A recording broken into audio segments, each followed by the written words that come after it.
lady joking because she's sitting right there next to me. And so I chuckled. He was like, "You find something funny?" Now, you know, I'm like, you know, my chest getting a little puffed up, right? You know, yeah. What it is, what it was, what it is, what it does. It's your boy Lean Trucker, back with another. Why you sleeping on us? Why you sleeping on us? No cap, we gon' have to make them believe us. Y'all missed the first two. This is part 3. I missed the first two on how I learned, when I learned that being a company guy just wasn't for me.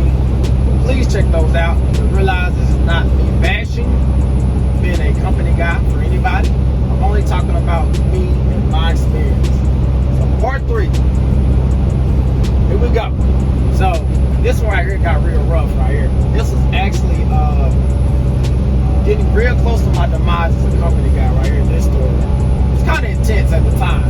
So, okay, let me try to not make this too long. Okay, so at this time I had off. I had set days off. This is a local job, gas hauling job. I was off Sundays and Mondays. Okay, so at this time I'm trying to do an engagement that I was trying to get to on Tuesday nights. Now at this point, at that time, at that job, that sounded hard to say, didn't it? Well, at least for me.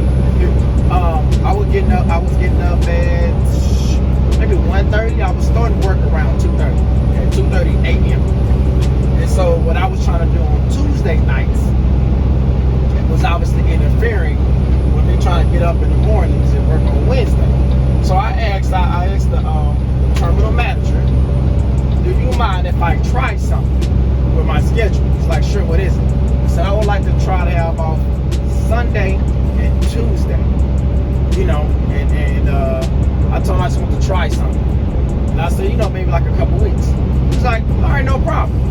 Now, I knew y'all, he was gonna allow me to do this because they'd rather me work on Monday, because Monday, the busiest times in the gas was always around the weekend. So it was Friday, Saturday, Sunday, Monday. So me volunteering to work Monday and take out Wednesday was right up his alley, in mind. It's all right, cool. So a couple weeks later, I didn't like how it went. I didn't like how it felt. But just to tell y'all what it was like I felt like I never had a day off, almost, because Sunday I was watching a bunch of football, huge Cowboys fan. Yeah, how about them Cowboys? Yeah, huge Cowboy fan, so sometimes, they'll play on Sunday nights and stuff like that. So I'm having like about 3 hours of sleep or so, working on Monday. And then when I go to that engagement on Tuesday night, sometimes I would get in the house until like 9 or so. By the time my body wind down and go to sleep, it's about 10:30.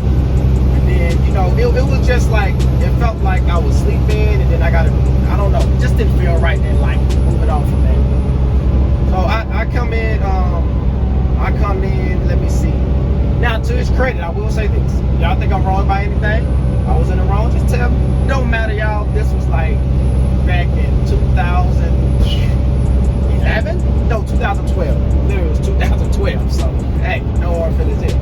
But what he did was, he did tell me when we made that switch. He was like, "All right, just let me know. However you want to do it." I said, "Cool."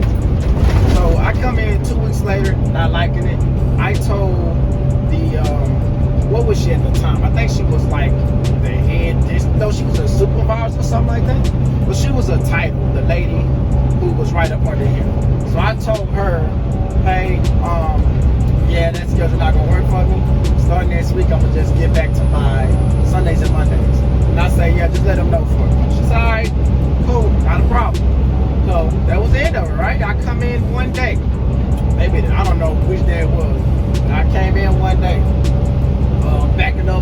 backing the truck up in a little parking spot, and he pulled up in the company vehicle. It was him and her, him and the supervisor, which was her. She,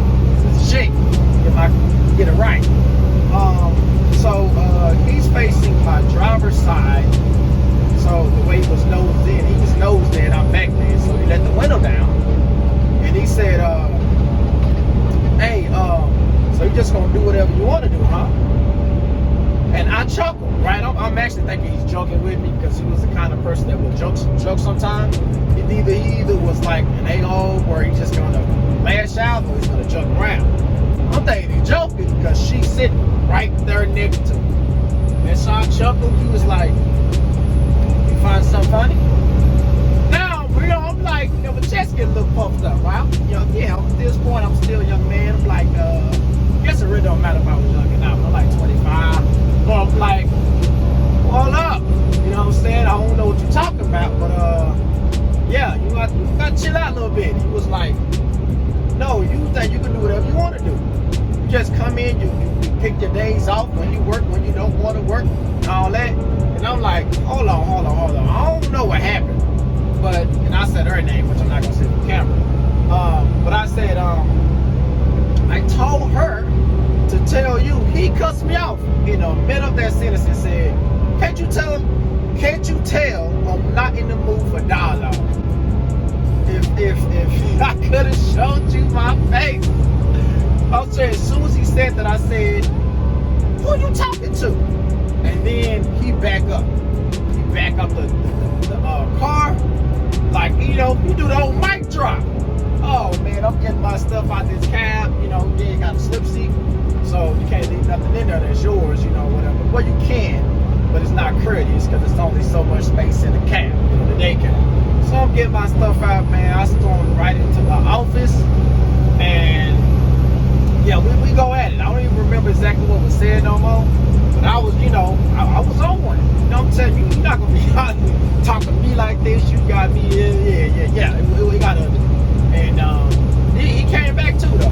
We was on it, you know what I mean? It definitely wasn't no, what do you call it, a monologue. It was a dialogue. It wasn't a good one. And from that day, I kid you not, I found out after I was on my way out the door. From that day on, he was that kind of person that was vindictive. And he decided that he wanted me to stay out longer, so he told dispatchers give me crappy loads and to keep me from going home, early, to kick it with my kids. And I'm not making this up. Like, this is literally what one of the dispatchers told me when I was on my way out. And I was like, wow. And so this is why that taught me something, showed me something, because at that time I was with them going on 5 years, and I had a mess up or two, but I was one of the most productive workers. How do I know this? Because the guy above him told me this. I was like in a top 5 of earners. I didn't really screw up stuff. I didn't bother nobody. And yet, because this dude got all emotional, got all these feelings, that in my opinion wasn't even my fault to begin with. But even whatever, miscommunication, whatever. Let's just say, for the sake of this conversation, that yeah, I told her, but I should have told you too. However you want to put it. That wasn't worth all that. But what it showed me was that as long as I'm working for someone else, they have control over my situation. Yes, indeed. I'm gonna do one more. I got one more, as I just said. Wrap this one up right here. Keep it in mind. Stay on the grind.